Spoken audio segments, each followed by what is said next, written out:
बिस्मिल्लाहिर्रहमानिर्रहीम। अस्सलाम वालेकुम नाजरीन। आज से तकरीबन कोई 8 महीने पहले उसामा साहब के साथ हमने वीडियो की थी और इस वीडियो के अंदर उसामा साहब ने ये कहा था कि प्रॉपर्टीज जो हैं, ये जो जमीन प्लॉट रियल एस्टेट ये शोबा जो है, ये बहुत ज्यादा गिरने वाला है।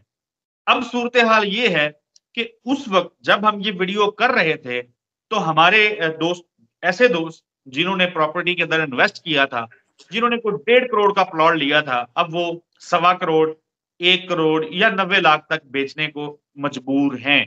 ऐसी मुतअद्दिद क्यूरीज जो हैं वो हम तक आई थी, तो हमने सोचा था कि इस मुद्दे को हम जरूर टेकअप करेंगे। और इसके साथ साथ पिछले वीडियो के अंदर मैंने बताया था कि आप में से किसी ने ये कमेंट किया हुआ था कि भाई सवाल कुछ होता है, मामला कुछ होता है और आप कहने लग जाते हैं कि ग्लेशियर से ये हो रहा है। तो ग्लेशियर को आप क्यों ले आते हैं? ग्लेशियर का क्या ताल्लुक है इकोनॉमी के साथ?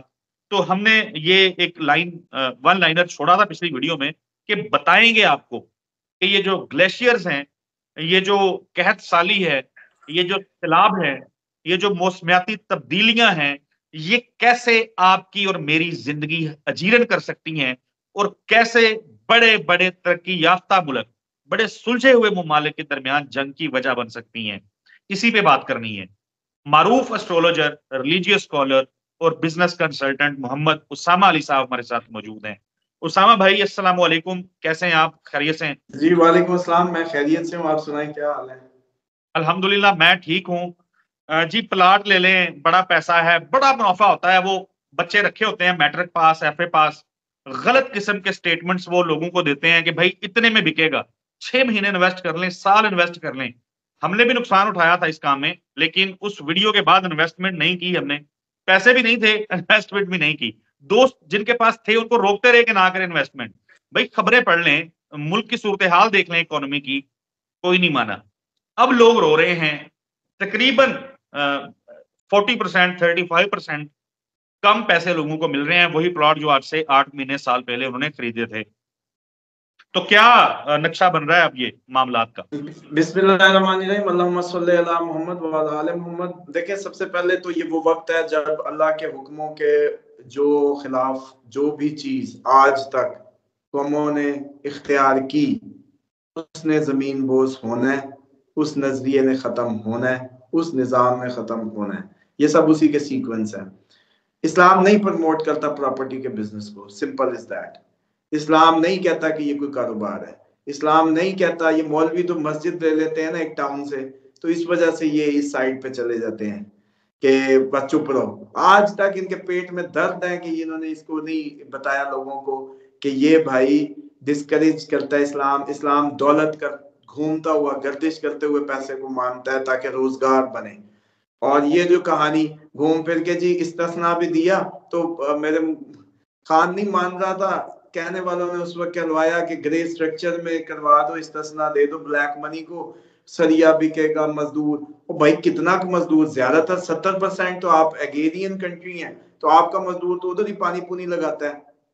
ठीक है, शहरी आबादियों में जितने का आ गए हैं वो अगले ने रक्षा ले लिया, दबा के, मतलब हर कोई इतने चिकची फैलती है मतलब उसमें। तो ये कौन सा मतलब आपने सोच लिया। अब बात समझ लें कि ये नजर का धोखा है। जिस अभी भी आप 1.25 करोड़ या करोड़ पे जो बेचने को तैयार है ना, ये इसने अगर लिया था ना इमरान खान के टाइम पे, तो डॉलर था 160 का। अभी भी एक्चुअल वर्थ से तो ये हाफ ऑफ द उस पे गिर चुका है, अभी भी असल कीमत पे नहीं है। क्यों? क्योंकि आज उसी वक्त में ये चावल ले लेना 160 के, 160 रुपए के हिसाब से जितने का ये प्लाट लिया था, आज वो चावल उठा के मार्केट को दे दे, तो इसको पता चल जाएगा कि प्रॉपर्टी ने इसको क्या दिया। नजर का धोखा, मेरे घर मेरे वो। अच्छा, अब जिधर जितनी ज्यादा प्रॉपर्टीज हैं, ये गजा में जाके देखें, वहां भी तो प्रॉपर्टी डीलर होंगे कोई। बात बुरी लगेगी मेरी, लेकिन आज उधर की कर लेना प्रॉपर्टी की बातें। अब बात को समझें, खुदा ने जिसको जो देना है वो उसने मर्जी से नखरे से ले, हलाल से ले, नखरे से ले। कुत्ते दो तरह के हैं, एक फट्टे के नीचे छीछड़े उठाता है, एक बिस्किट खाता है। बल्कि मैंने कई दफा वीडियोस में भी जिक्र किया कि मैं सुपर बिस्किट कहीं किसी की तरफ जाओ ना, सुपर आ जाए तो मैं नहीं खाता, मैं हंसने लगता हूँ। मैंने कहा यार वो मेरे दोस्त के घर कुत्ता था, मैंने देखा वो उसको सुपर खिला रहा था, साथ ऑलपर पिला रहा था, तो अब ना ऑलपर की चाय और ना ही जो है ना सुपर का बिस्किट, बस मैं सिर्फ शुगर लगाता था। तो बात क्या है रिगार्ड की, कि खुदा के वो दोनों ही कुत्ते ही हैं भाई, लेकिन क्या फर्क है खवास का। इंसान को भी उसके खवास आला कर देते हैं। ये पैसा जनाब ये चल के भी आ सकता है। इसकी जब बारिश का टाइम है ना, बतौर एस्ट्रोलॉजर मुझसे पूछें, यकीन करें दुनिया की कोई कुव्वत नहीं रोक सकती। लेकिन आपने स्टाइल अपना जो है ना, जैसे कहते हैं ना कि गिरना नहीं चाहिए आपको, वो बहाना आपने बदला है, वो बहाना आपने चेंज किया है, वो आना ही आना था। तो इसलिए मैं समझता हूँ कि प्रॉपर्टी एक वैसे ही रिलीजियसली डिस्करेजिंग था। अब इस पे नई बातें शुरू होंगी, मैं बाद में बताता हूँ वो भी, कि जी हम वो जो इको मॉडल सिटी वो कर रहे हैं, तो वो भी प्रॉपर्टी का नहीं, वो प्रॉपर्टी का नहीं होगा। सबसे पहले फेज में वो एक एग्री प्रोजेक्ट है जिसमें से गंदुम निकलेगी और दुनिया को जैसे कहते हैं ना वो होगा। और दूसरे लेवल पे जो सिटी आबाद होगा उसमें रुपया पैसा नहीं इस्तेमाल होगा, वो किसी की जिंदगी को खुदा परस्ती के लिए मुकम्मल आजादी फराहम हाँ भाई, करेगा। उसके ऊपर आएंगे। मैं सिर्फ एक चीज, मैंने अगले सवाल पे जाना है क्योंकि वो पिछली वीडियो में भी तज़किरा कर दिया था, फिर वो सवाल नहीं रह गया था हमारा, वो लाजमी हमने उस पर बात करनी है। सिर्फ एक चीज ऐड कर देता हूँ नाजरीन के लिए कि ये जो रियल एस्टेट इन्वेस्टमेंट्स हैं, इस हवाले से खास तौर पे रियल एस्टेट इंडस्ट्री के ऊपर बड़े टैक्सेस जो हैं वो अब लगाने जा रही है हुकूमत। जब नया बजट आएगा इस पे बहुत ज्यादा टैक्सेस लगेंगे। और नाजरीन, मेरी आपकी हम सब की जो तबाही की बड़ी वजह है, वो वजह यही है कि हमने इस एक इंडस्ट्री को पैसा कमाने की जगह बना लिया, और जो स्मॉल इंडस्ट्रीज जहां से काम निकलना था, आगे बढ़ना था, मुल्क ने तरक्की करना था, ग्रो करना था, एक्सपोर्ट्स होनी थी, वो सारा खत्म हो गया। हमारा हमारा सबका बेड़ा गर्क हो गया उसकी वजह से। तो प्लीज फैसला करते हुए जरा सोच विचार करके फैसला करें। उसामा भाई, अब आगे बढ़ता हूं मैं, रियल एस्टेट बहुत हो गया, आगे बढ़ते हैं। मुझे बताएं क्यों आप ग्लेशियर्स को लेके आते हैं हर मुद्दे में, ये कहत साली सलाब, और क्यों डराते हैं लोगों को? देखिए बेसिकली इसमें पानी पे जंगे तो इसलिए होंगी कि हमारे मेजर सोर्स ऑफ, हम 70% एग्री कंट्री हैं, तो डेफिनेटली हमें पानी चाहिए। अगर पानी नहीं आएगा तो हम खुश्क साली के नतीजे में वो फसलें नहीं उठा सकेंगे, और 26 करोड़ खाएगा कहाँ से। और इसके पास तो कोई ऐसी अभी वो सिम में या चिपे भी नहीं है जो बना बना के ये कोई अपनी जीडीपी को मेंटेन कर लेगा। अभी तो चलो चावल बाहर भेज देते हैं, अच्छा जो होता है, खुद टोटे खा लेते हैं उधर, अच्छे भेज देते हैं तो गुजारा होता है। तो इसमें होता ये है कि ये अगले दिन किसी उसकी, अब मुझे वो रिपोर्ट शाया हुई जो बता हमने रहे थे कि चार, सही है, मैंने जी पढ़ी है वो। जी, 4 4 अरब डॉलर जो है वो सालाना हम लॉस करते हैं इसी सैलाब, इसी, क्योंकि ग्लेशियर पिघलता है, सैलाब आते हैं, सैलाब आते हैं, एक दफा पूरा इंफ्रास्ट्रक्चर उड़ा देते हैं, और हम भाग के माशाल्लाह उन्हीं रास्तों पे दोबारा बैठते हैं हर साल हमें कोई फोरकास्ट का, वही मैंने कहा ना, प्रिकॉशनरी मेजर, तो हर साल सैलाब आता रहे, हमने घर उधर ही बनाना है। उसके बाद इसी के नतीजे में जो माल जाया होता है, माल मवेशी, आपकी इंडस्ट्री है, फिर आपकी इसीलिए ग़िज़ाई किल्लत नहीं पूरी होती, फसलें भी तबाह होती हैं, आपके जानवर भी।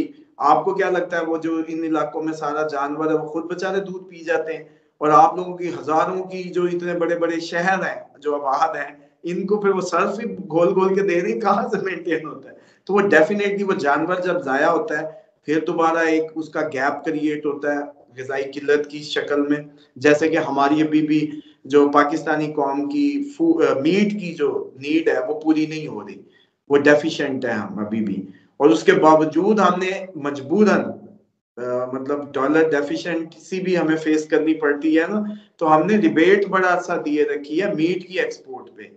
मतलब आप 1 करोड़ का दें मीट एक्सपोर्ट करें, 10 लाख हुकूमत से ले लें रिबेट, बस ऑर्डर पकड़े और भेज दें, डॉलर आए आपको 10 लाख मिल जाएगा। हालांकि जिस मुल्क में जिस चीज की किल्लत होती है वो एक्सपोर्ट नहीं की जाती, पूरी दुनिया का रूल है।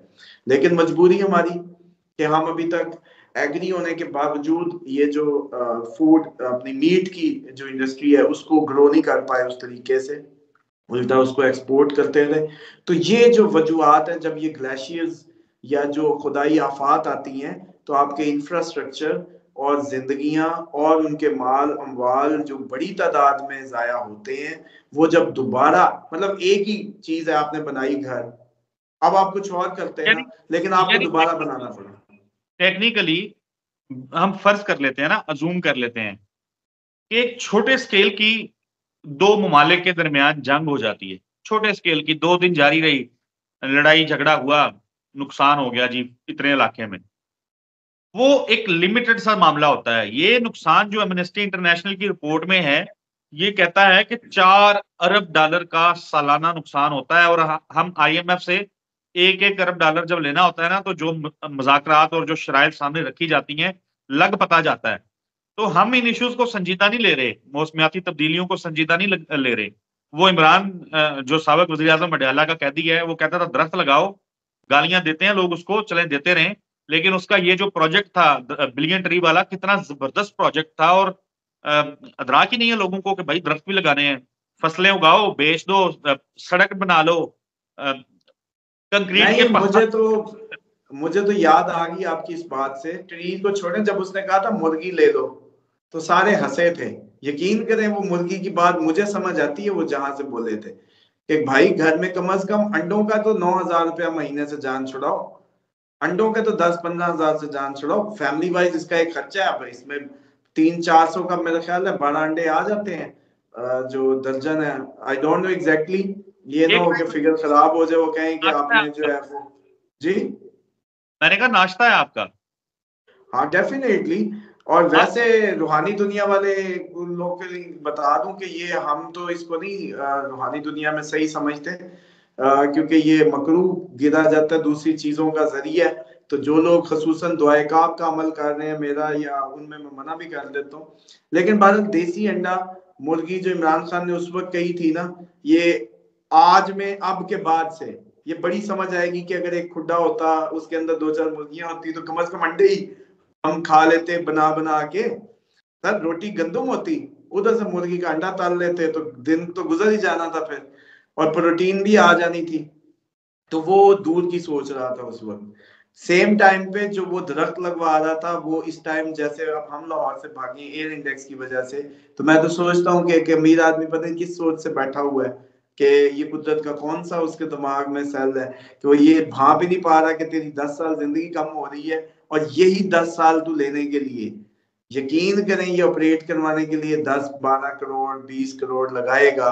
जो मर्जी ले लो, इससे कहेगा मुझे 5 साल आगे धक्का लगा दो, 10 साल आगे लगा दो, ट्रांसप्लांट करवाएगा, जो भी। बहरहाल, ये जो था दरख्तों का भी, वो भी सैलाबों को रोकने का एक, जैसे कहते हैं, जरिया है। और आपकी अभी जो जैसे कहते हैं ना चक्कर, जो हम साइंस में पढ़ा करते थे, उसके लिए बड़ा इंपॉर्टेंट था।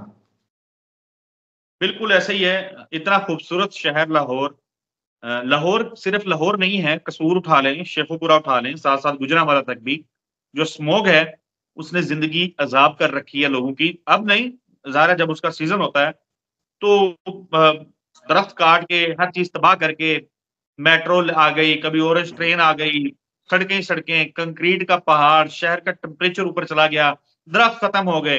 क्या फायदा हुआ, हमें क्या हासिल किया? पता नहीं लाहौर की जो आसमानों पे बुलंद प्रॉपर्टीज के रेट्स हैं, वो कहाँ पे आके गिरेंगे। खैर, हमें इजाजत दीजिए नाजरीन, सोचिएगा जरूर, सवाल जो हैं आपके उसको एंटरटेन हम करते रहेंगे।